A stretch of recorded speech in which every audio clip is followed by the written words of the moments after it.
सितंबर 2022 के अर्धवार्षिक आंकलन के अंतर्गत आज हम कक्षा 11 के राजनीतिक विज्ञान के प्रश्न पत्र में दिए गए प्रश्नों को हल करेंगे। तो इस प्रश्न पत्र में कुल 23 प्रश्न दिए गए थे और जिनके कुल अंक जो थे वो 40 थे। तो पहले प्रश्न पर सबसे पहले चलते हैं और पहला प्रश्न है कि पॉलिटिक्स शब्द की उत्पत्ति किस भाषा से हुई है। 4 विकल्प दिए गए हैं, संस्कृत, अंग्रेजी, ग्रीक और लैटिन। तो इसका सही उत्तर है ग्रीक, या फिर इसको हम यूनानी भाषा भी कहते हैं, कई बार यूनानी भी आ सकता है, तो यूनानी भी सही होगा। प्रश्न नंबर 2, राष्ट्रवाद के मुख्य बाधक तत्व हैं और बाधक तत्व में 4 ऑप्शन दिए गए हैं, अनपढ़ता, गरीबी, स्वार्थ और घय है उपरोक्त सभी। तो इसका सही जवाब है उपरोक्त सभी। सारे के सारे उत्तर, ये सारे के सारे जो ऑप्शन है वो सही हैं। प्रश्न नंबर 3, स्वतंत्रता अति शासन का उल्टा रूप है, यह शब्द किसके हैं। 4 ऑप्शन दिए गए हैं, क जे.एस. मिल, ख जॉन लॉक और ग सिले और घ है टी.एच. ग्रीन। तो सही उत्तर है इसका सिले। प्रश्न नंबर 4, भारत के संविधान में समानता का अधिकार किस प्रकार का अधिकार है। समानता का अधिकार किस प्रकार का अधिकार है। 4 ऑप्शन है, कानूनी अधिकार, ख नागरिक अधिकार, ग मौलिक अधिकार और घ उपरोक्त में से कोई नहीं। तो जो समानता का अधिकार है वास्तव में वो हमारा मौलिक अधिकार है। 6 मौलिक अधिकार दिए गए, उन 6 मौलिक अधिकारों में से ये एक मुख्य अधिकार। 5वां प्रश्न है, रोल्स के न्याय सिद्धांत की विशेषता है। इसमें क है अवसरों की समानता, ख समाज में न्याय का प्रथम स्थान, ग प्राथमिक वस्तुओं का न्यायपूर्ण वितरण और घ उपरोक्त सभी। तो रोल्स का न्याय सिद्धांत आपने पढ़ा होगा सामाजिक न्याय पाठ के अंतर्गत। तो इसका सही जवाब है उपरोक्त सभी। उपरोक्त सभी जो है वो इसका सही जवाब है प्रश्न नंबर 5 का। प्रश्न नंबर 6, अधिकार वह दावा है जिसे मनुष्य मान्यता देता है और राज्य लागू करता है, यह कथन किसका है। 4 ऑप्शन दिए गए हैं, टी.एच. ग्रीन, ख हॉलैंड, ग लास्की और घ उपरोक्त में से कोई नहीं। तो अधिकार वह दावा या मांग है जिसे समाज स्वीकार करता है, राज्य लागू करता है। वास्तव में ये जो परिभाषा है वो बोसांके की है, क्योंकि इन तीनों में बोसांके नहीं दिया गया है। तो इसका सही उत्तर आएगा उपरोक्त में से कोई नहीं। 7वां प्रश्न है, एक नागरिक की विशेषता है। पहला ऑप्शन है कि स्थायी निवासी होता है, ख अधिकारों और कर्तव्यों का उपयोग करता है, ग राज्य का सदस्य होता है और घ है उपरोक्त सभी। तो ये इसका 7वें प्रश्न का सही जवाब आएगा उपरोक्त सभी। 8वां प्रश्न है, दक्षिण अफ्रीका में सरकार की रंग भेद की नीति किस वर्ष समाप्त हुई। क्योंकि दक्षिण अफ्रीका रंग भेद की नीति का शिकार रहा है, गोरे और काले का भेदभाव वहां किया जाता है। तो जो रंग भेद की नीति थी दक्षिण अफ्रीका में से वो 1992 में समाप्त की गई। इसका सही जवाब यहां पर यही है। 9वां प्रश्न है, अंग्रेजी भाषा के नेशन शब्द की उत्पत्ति किस भाषा से हुई है। 4 ऑप्शन इसमें दे रखे हैं, संस्कृत, ख यूनानी, ग फ्रेंच और घ लैटिन। तो जो ये नेशन जो है वास्तव में वो नेशियो शब्द से बना है और ये जो है लैटिन का शब्द है। तो सही जवाब है घ लैटिन। 10वां प्रश्न है, प्रतिवर्ष अंतरराष्ट्रीय अहिंसा दिवस कब मनाया जाता है।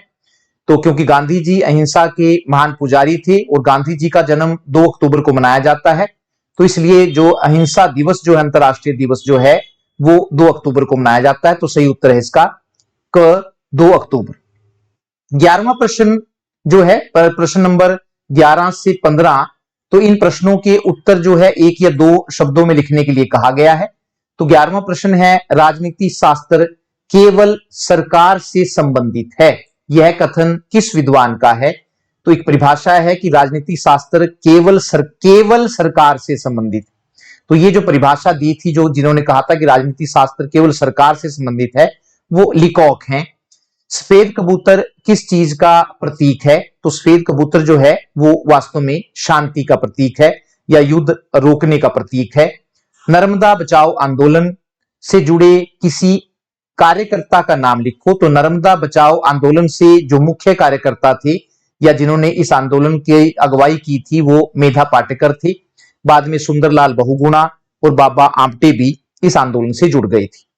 धर्मनिरपेक्ष को संविधान में कब शामिल किया गया? तो ये भी 14वां प्रश्न है, महत्वपूर्ण प्रश्न है। तो धर्मनिरपेक्ष शब्द आएगा यहां पर, धर्मनिरपेक्ष शब्द को संविधान में कब शामिल किया गया? तो 1976 में 42वें संवैधानिक संशोधन द्वारा इसको शामिल किया गया था। 15वां प्रश्न है, भारतीय नागरिकता प्राप्ति अधिनियम कब निर्मित किया गया? तो भारतीय नागरिकता प्राप्ति अधिनियम जो था वो 1955 में निर्मित किया गया था, बनाया गया था। उसके बाद 16 से लेकर 18 तक के जो प्रश्न है उनके उत्तर 20 से 30 शब्दों में लिखने के लिए कहा गया है। और पहला प्रश्न है, नागरिक और विदेशी में दो अंतर लिखो। तो नागरिक और विदेशी में वैसे तो कई अंतर हैं, तो इसमें पहला है कि नागरिक को राज्य की सदस्यता प्राप्त होती है, जबकि विदेशी को राज्य की सदस्यता प्राप्त नहीं होती है। दूसरा जो अंतर है दोनों में, वो है नागरिक को सेना में भर्ती किया जा सकता है, जबकि विदेशी को कभी भी सेना में भर्ती नहीं किया जा सकता, क्योंकि विदेशी को देश के प्रति वफादार नहीं माना जाता है। 17वां प्रश्न है, न्याय के दो आधारभूत तत्व लिखिए। तो न्याय के जो आधारभूत तत्व दो हैं, उसमें पहला आता है सत्य, सत्य ट्रुथ, मतलब घटनाओं को उसी रूप में पेश करना जिस रूप में वे घटित हुई हैं। और दूसरा है निष्पक्षता। निष्पक्षता का मतलब है कि न्याय प्रदान करते समय लोगों के साथ धर्म, जाति, भाषा, लिंग के आधार पर भेदभाव नहीं किया जाना चाहिए। और एक और है न्याय का तत्व, और वो है एकरूपता। इसका मतलब है कि एक जैसे मामलों में एक जैसा न्याय किया जाना चाहिए। ये नहीं है कि दो मामले एक जैसे दोनों मामले हों और एक में एक व्यक्ति को छोड़ दिया जाए और एक में एक व्यक्ति को सजा दे दी जाए। उसके बाद प्रश्न नंबर 18 हमारे पास है, और 18 प्रश्न है 18वां, राष्ट्र निर्माण के मार्ग में आने वाली दो बाधाओं का वर्णन करो। तो राष्ट्र निर्माण के मार्ग में जो दो बाधाएं हैं, उसमें पहला है जातिवाद। जातिवाद क्या है? अपनी जाति को श्रेष्ठ समझना तथा दूसरी जातियों को घृणा की दृष्टि से देखना ही जातिवाद है। एक संकुचित सोच है ये। जातिवाद की यह भावना एक जाति के लोगों को दूसरी जाति के लोगों से दूर ले जाती है और इसके कानून में एकता की भावना पैदा नहीं हो पाती है, जबकि राष्ट्र निर्माण के लिए एकता की भावना का होना बहुत जरूरी है। और दूसरी जो बाधा है राष्ट्र निर्माण में, वो है सांप्रदायिकता। अपने धर्म को श्रेष्ठ समझना और दूसरे धर्मों को घृणा की दृष्टि से देखना ही सांप्रदायिकता है। ये भी एक संकुचित भावना है। सांप्रदायिकता के कारण भी लोगों में एकता की भावना नहीं आ पाती है और एकता की भावना पैदा न होने के कारण उनमें राष्ट्र निर्माण भी नहीं हो पाता है। प्रश्न नंबर 19 से 21 तक के जो हैं वो उनके उत्तर 30 से 40 शब्दों में लिखने के लिए कहा गया है। और 19वां प्रश्न है, शांति के मार्ग में आने वाली किन्हीं 3 बाधाओं का वर्णन करो, कि जो शांति के मार्ग में बाधा डालती हैं वो 3 बाधाएं कौन कौन सी हैं। तो उसमें पहला है जो शांति के मार्ग में बाधा डालती है, वो है आतंकवाद। आज आतंकवाद एक विश्वव्यापी समस्या बन गया है। विश्व के सभी देश इससे पीड़ित हैं और इसने विश्व की शांति को भंग कर दिया है। तो जो शांति के मार्ग में जो सबसे बड़ी बाधा है आज, वो है आतंकवाद। दूसरा है सशस्त्रीकरण। एक निशस्त्रीकरण होता है और एक सशस्त्रीकरण होता है। सशस्त्रीकरण का अर्थ अस्त्र शस्त्रों को इकट्ठा करना है। सशस्त्रीकरण ने आज इतना भयानक रूप धारण कर लिया है कि हर देश पागलों की तरह भयानक से भयानक हथियारों का निर्माण कर रहा है। इसलिए सशस्त्रीकरण ने भी विश्व की शांति को भंग कर दिया है। और तीसरी बाधा है युद्ध। शांति के मार्ग में सबसे बड़ी बाधा युद्ध है। जब भी युद्ध होता है तो उस क्षेत्र की शांति भंग हो जाती है। वर्तमान समय में आप उज्बेकिस्तान और रूस के बीच जो युद्ध चल रहा है, यूक्रेन हम कह सकते हैं, तो वो एक खतरनाक युद्ध है। उसके बाद है धर्मनिरपेक्ष राज्य की 3 विशेषताएं लिखो। धर्मनिरपेक्ष राज्य की 3 विशेषताएं लिखो। तो धर्मनिरपेक्ष राज्य की जो 3 विशेषताएं हैं उसमें पहली है कि धर्मनिरपेक्ष राज्य में सरकार का अपना कोई धर्म नहीं होता है। दूसरा जो है, धर्मनिरपेक्ष राज्य में सभी धर्मों को समान समझा जाता है। और तीसरा है, धर्मनिरपेक्ष राज्य में लोगों के साथ धर्म के आधार पर कोई भेदभाव नहीं किया जाता है। तो ये 3 विशेषताएं हैं। सरकार का अपना कोई धर्म नहीं होता, सभी धर्मों को समान समझा जाता है और लोगों के साथ धर्म के आधार पर कोई भेदभाव नहीं किया जाता है। समानता की 3 विशेषताओं का वर्णन करो। 21वां प्रश्न है, समानता की 3 विशेषताओं का वर्णन करो। तो समानता की जो 3 विशेषताएं हैं, लोगों के साथ धर्म, जाति, भाषा, लिंग के आधार पर कोई भेदभाव नहीं किया जाना चाहिए, सभी लोगों को अपना विकास करने के समान अवसर मिलने चाहिए, सभी कानून के सामने समान होने चाहिए और सभी लोगों की मौलिक आवश्यकताएं अवश्य पूरी होनी चाहिए। ये समानता की 4 विशेषताएं हैं। उसके बाद प्रश्न नंबर 22 है, राजनीति शास्त्र के विषय क्षेत्र का वर्णन करो। 5 नंबर में प्रश्न है ये। तो राजनीति शास्त्र के विषय क्षेत्र का अर्थ यह है कि इसमें हम किन किन बातों का अध्ययन करते हैं। तो राजनीति शास्त्र में हम कई चीजों का अध्ययन करते हैं। उसमें पहला आता है राज्य का अध्ययन। राजनीति शास्त्र का पूरा अध्ययन राज्य के इर्द गिर्द घूमता है। इसमें राज्य के अतीत, वर्तमान और भविष्य का अध्ययन किया जाता है। अर्थात इसमें इस बात का अध्ययन किया जाता है कि राज्य की उत्पत्ति कैसे हुई, उसका विकास कैसे हुआ तथा भविष्य में राज्य कैसे होना चाहिए। तो तीनों, वर्तमान, अतीत और भविष्य का इसमें अध्ययन किया जाता है। उसके बाद राजनीति शास्त्र के विषय क्षेत्र का जो दूसरा है वो है सरकार का अध्ययन। सरकार के बिना राज्य की स्थापना नहीं हो सकती है, क्योंकि सरकार ही वह एजेंसी है जिसके द्वारा राज्य अपनी इच्छा को लागू करता है। राजनीति शास्त्र में हम इस बात का भी अध्ययन करते हैं कि सरकार क्या है, सरकार के कार्य क्या हैं और सरकार के विभिन्न रूप कौन कौन से हैं। तीसरी विषय वस्तु में आता है व्यक्ति और राज्य के संबंधों का अध्ययन भी किया जाता है। व्यक्तियों से मिलकर ही राज्य बनता है, इसलिए राजनीति शास्त्र मनुष्य का भी अध्ययन करता है। इसमें इस बात का अध्ययन किया जाता है कि व्यक्ति का राज्य के साथ क्या संबंध है, व्यक्ति के कौन कौन से अधिकार हैं तथा राज्य के प्रति व्यक्ति के कौन से कर्तव्य हैं। अगला चौथा पॉइंट है राजनीतिक दलों का अध्ययन। राजनीतिक दलों के बिना लोकतंत्र की कल्पना नहीं की जा सकती है। राजनीतिक दल क्या हैं, राजनीतिक दल के कौन कौन से प्रकार हैं तथा राजनीतिक दल लोकतंत्र में क्या भूमिका निभाते हैं या क्या काम करते हैं का अध्ययन भी हम राजनीति शास्त्र के अंतर्गत करते हैं। 5वां पॉइंट है अंतरराष्ट्रीय राजनीति का अध्ययन।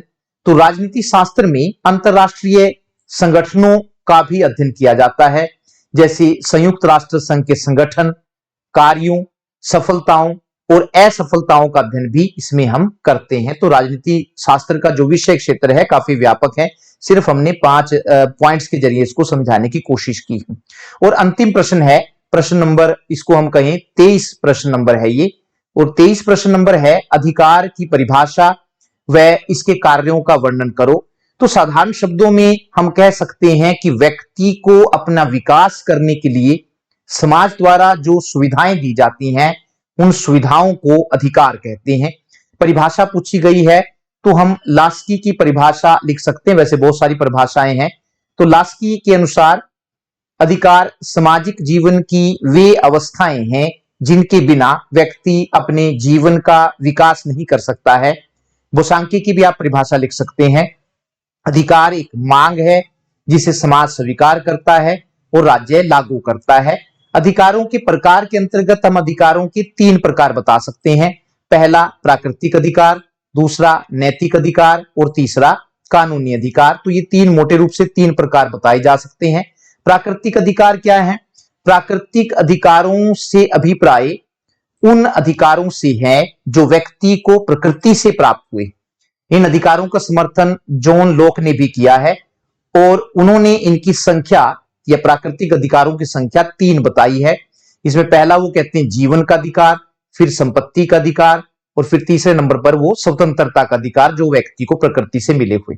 नैतिक अधिकार, तो नैतिक अधिकार वे अधिकार होते हैं जो व्यक्ति की नैतिक भावना पर आधारित होते हैं, लेकिन इन अधिकारों के पीछे कानून की शक्ति नहीं होती है। इसलिए यदि कोई व्यक्ति इन अधिकारों का उल्लंघन करे तो उसे इसके लिए सजा नहीं दी जा सकती है। जैसे माँ बाप को ये अधिकार मिला हुआ है कि जब उनके बच्चे जब वो बूढ़े हो जाएं तो अपने बच्चों से अपनी सेवा करवाएं, लेकिन यदि उनके नालायक बच्चे उनकी सेवा न करें तो इसके लिए वे किसी कोर्ट में नहीं जा सकते हैं। और तीसरा मुख्य अधिकार है कानूनी अधिकार। तो कानूनी अधिकार वे अधिकार होते हैं जिनके पीछे कानून की शक्ति होती है। इसलिए यदि कोई व्यक्ति इन अधिकारों का उल्लंघन करे तो उसे इसके लिए सजा दी जा सकती है। तो आगे कानूनी अधिकार भी कई प्रकार के होते हैं, जैसे एक मौलिक अधिकार है, सामाजिक अधिकार है, फिर राजनीतिक अधिकार है और आर्थिक अधिकार है। अगर इनका ज्यादा वर्णन किए करेंगे तो पेपर ज्यादा बड़ा हो जाएगा क्योंकि ये अलग अलग आते हैं। तो ये था आपका आज का राजनीतिक विज्ञान का प्रश्न पत्र जिसमें टोटल 23 प्रश्न दिए गए थे। धन्यवाद, नमस्कार।